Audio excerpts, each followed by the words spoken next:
کہتے ہیں کہ ایک طیارہ غیر آباد جزیرے میں گر کر تباہ ہوا اور صرف ایک شخص ہی زندہ بچا۔ وہ بے چین تھا اور خدا سے دعا کرتا تھا کہ کوئی اسے بچانے آئے، مگر کوئی نہ آیا۔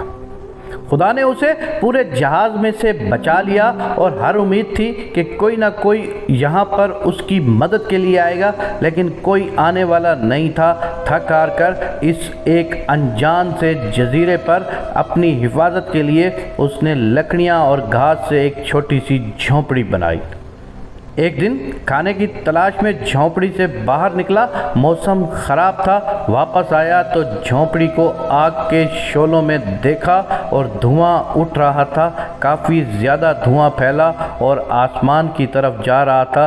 یہ دیکھ کر غصہ آیا اور خدا سے شکایت کرنے بیٹھ گیا کہ اے اللہ، ایک تو مجھے پورے بھرے جہاز میں تم نے بچا لیا ہے، اور بچانے کے بعد یہ دوسری آفت اور مصیبت مجھ پر آ گئی ہے کہ میں نے اپنے رہن سہن کے لیے ایک چھوٹی سی جھونپڑی اپنی حفاظت کے لیے بنائی، لیکن اس کو بھی آگ کے شعلوں نے لپیٹ میں لے لیا۔ خدایا، میرے ساتھ ہی ایسا کیوں کر رہے ہو؟ بہت رویا اور روتے روتے سو گیا۔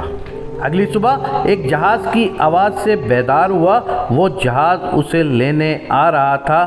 جہاز کے کپتان سے پوچھا، تمہیں کیسے پتہ چلا کہ میں یہاں ہوں؟ کس نے تمہیں بتایا؟ کپتان نے کہا، ہمیں آپ کے دھواں کا سگنل ملا اور ہم آپ کو لینے کے لیے آ گئے۔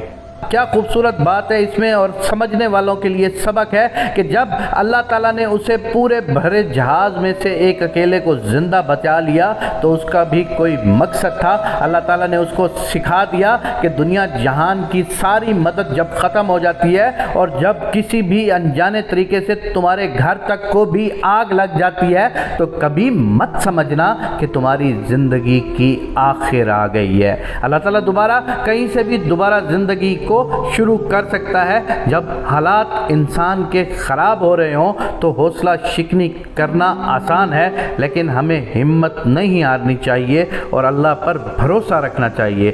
درد اور تکلیف کے درمیان بھی اللہ پر توکل اور بھروسہ رکھنا چاہیے۔ ہمیشہ یاد رکھیں کہ جب بھی آپ کی جھونپڑی زمین پر جلتی ہوئی نظر آتی ہے تو یہ محض دھواں کا اشارہ ہو سکتا ہے جو خدا کے فضل کو طلب کرتا ہے۔ اسی لیے دنیا بھر کی مشکلات جب بھی تمہارے اوپر آ جائیں اور تمہیں وہاں سے نکلنے کا کوئی راستہ بھی نہ مل رہا ہو تو اس لمحے بھی، اس وقت بھی تم نے اپنے اللہ پر توکل کرنا ہے، تم نے اپنے اللہ سے ہی مدد مانگنی ہے۔ میں تمہیں دعوے سے کہہ رہا ہوں کہ وہاں سے راستہ بنائے گا میرا پروردگار۔ بظاہر تو دھواں آسمان میں غائب ہو جاتا ہے، لیکن دیکھنے والوں نے اسے کہاں سے بیٹھ کے دیکھ لیا اور انہیں احساس ہو گیا کہ یہاں پر کوئی پھنسا ہوا ہے، اور وہ اس کو لینے کے لیے آ گئے۔ اللہ کی امید سے کبھی نا امید نہیں ہونا۔ اللہ تعالیٰ وہاں سے راستے پیدا کرتا ہے جہاں پر انسان کی سوچ کبھی جا ہی